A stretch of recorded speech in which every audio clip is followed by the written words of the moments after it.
Bonjour et bienvenue à une nouvelle consultation de Dr Sales.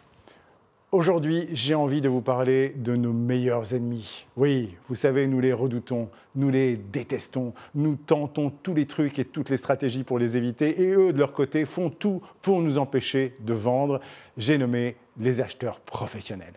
Non, les acheteurs ne sont pas nos ennemis et nous sommes en fin de compte bien plus proches d'eux que ce que nous pensons à la base. Mais nos positions antagonistes dans les entreprises font en sorte qu'on a naturellement l'idée d'avoir en face de nous quelqu'un qui a des intérêts divergents, alors qu'en fait, la plupart des acheteurs ont strictement la même envie que nous, créer plus de valeur pour leur entreprise, notre client, leur employeur.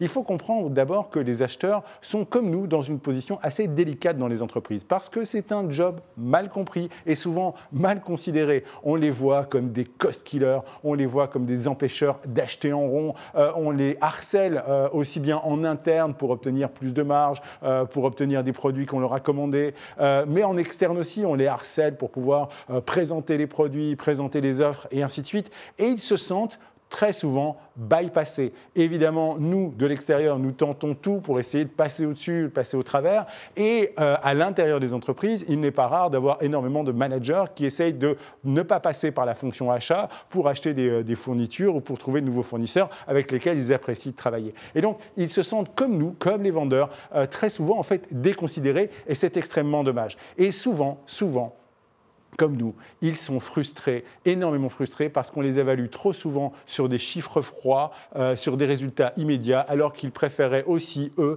être évalués sur leur capacité à créer de la valeur pour l'entreprise à moyen et à long terme. C'est ça l'idée même d'un bon acheteur, c'est quelqu'un qui a un rôle de création de valeur. Évidemment, l'acheteur va essayer de trouver tous les leviers possibles pour créer le plus de valeur possible dans son entreprise. Et il va essayer d'explorer la collaboration qu'il peut avoir avec un fournisseur pour essayer de trouver tous les échanges possibles qui permettront à cette collaboration de dégager un maximum de valeur pour l'ensemble.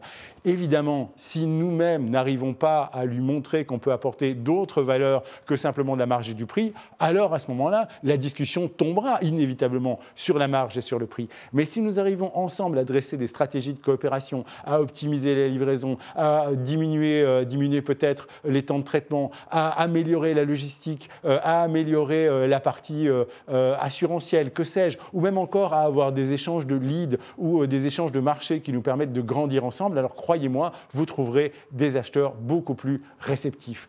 Et effectivement, si on en arrive juste à la question du prix, eh bien quelque part, même si la négociation sera dure, personnellement, je le vis comme un double échec. Ça veut dire que ni l'acheteur ni moi ne serions parvenus à trouver d'autres façons de créer de la valeur ensemble. Alors comment est-ce qu'on peut arriver à mieux travailler avec ces acheteurs? Eh bien déjà, je vous engage à essayer de les rencontrer beaucoup plus tôt. Attention, la plupart du temps, on est confronté aux acheteurs tout en fin de processus. Combien n'ai-je pas vu de jeunes vendeurs totalement désabusés, ayant réussi à créer de l'intérêt à l'intérieur d'une entreprise, ayant passé à peu près toutes les fonctions décisionnelles et ayant totalement négligé l'acheteur qui, à la fin, presque vexé de ne pas avoir été consulté, se retrouve face au vendeur dans le seul but de montrer qu'il est capable lui aussi de faire du boulot et il va se mettre évidemment à équarrir, à aller chercher sur les marges tout ce qu'il peut essayer de récupérer et émotionnellement, évidemment, ça se passe pas super bien. Alors plutôt que d'essayer de les éviter tout au bout, essayons de les consulter en amont. Et là, il y a une notion hyper importante à comprendre pour les acheteurs, c'est qu'est-ce que c'est que le sourcing et qu'est-ce que c'est que le sourcing passif. Il faut bien se rendre compte qu'un acheteur, son travail, c'est de pouvoir avoir dans ses manches, dans son carnet d'adresses, une série de fournisseurs, un ensemble de fournisseurs référents qui, pour une gamme ou un produit ou un service donné, peuvent le livrer. Évidemment, il a tout intérêt à en avoir plusieurs et très bien les connaître. Même si aujourd'hui son entreprise ne travaille qu'avec un seul d'entre eux, il a toujours besoin d'avoir des solutions de rechange. Il a toujours besoin, non pas juste pour les mettre en concurrence, mais pour s'informer de la façon dont le marché évolue et des potentialités de création de valeur. Il a toujours intérêt à être informé sur ce qui se passe dans sa spécialité. Et c'est là que nous pouvons intervenir.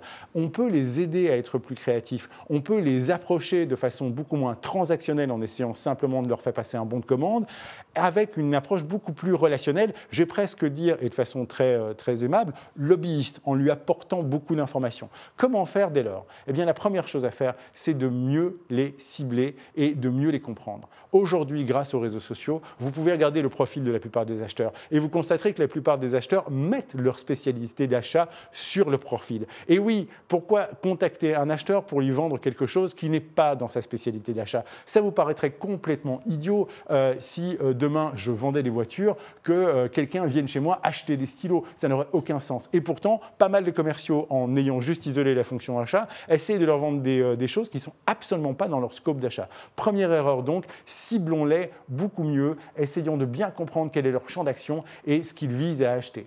Ensuite, deuxième chose, visons le long terme avec eux. Évidemment, contact avec achat ne nécessite pas forcément de le faire rentrer dans nos pipelines et de tout de suite transformer cette première relation en un deuxième rendez-vous, en espérant un closing sur une offre. Non, je parle de rendez-vous sur le moyen et long terme. Arriver à mieux se connaître, à mieux se comprendre, à mieux évaluer les potentialités, l'informer, l'inviter, lui expliquer tout ce qu'on peut amener à son entreprise sans pour autant lui mettre une pression pour aboutir à un deal. Le but du jeu, c'est rentrer dans son catalogue. Le but du jeu, c'est pas forcément faire signer un bon d'achat. Et donc, je peux très bien arriver à cultiver ma relation avec des acheteurs sans pour autant viser à court terme ou à moyen terme une collaboration, mais je sais très bien qu'à partir du moment où je serai rentré dans leurs références, j'aurai déjà fait énormément de travail. Et donc, il faut les inclure dans nos écosystèmes. Non seulement il faut les inclure dans nos clients potentiels, mais aussi dans nos références avec lesquelles on va pouvoir échanger des besoins, des trucs, des astuces. Eux aussi vont nous aider à grandir. Eux aussi, de façon presque informelle, vont pouvoir nous renseigner sur les problématiques qu'ils rencontrent et nous aider nous-mêmes à être plus créatifs. Et c'est là tout l'intérêt qu'on a de travailler avec eux. Ce sont d'immenses opportunités d'arriver à créer des business plus créatifs, plus riches et plus générateurs de valeur en s'écoutant, en se parlant, en comprenant mieux nos enjeux, sans pour autant avoir pour objectif de travailler tout de suite ensemble, mais au contraire d'arriver à créer plus de valeur sur le moyen et long terme. Et dernière chose, riez avec eux. Les acheteurs ont un humour absolument formidable, ils sont drôles et croyez-moi, de leur côté du cliché, ils ont énormément d'anecdotes à nous raconter et énormément de choses croustillantes à nous faire comprendre à nous les vendeurs. Oui, bien sûr, il y a des clichés. Il y a des clichés sur nos deux métiers d'ailleurs. Il y a autant de clichés sur le vendeur des années 80 qui lui est destiné effectivement à mourir que sur l'acheteur des années 80 qui n'a plus de sens aujourd'hui dans son pur rôle de cost killer.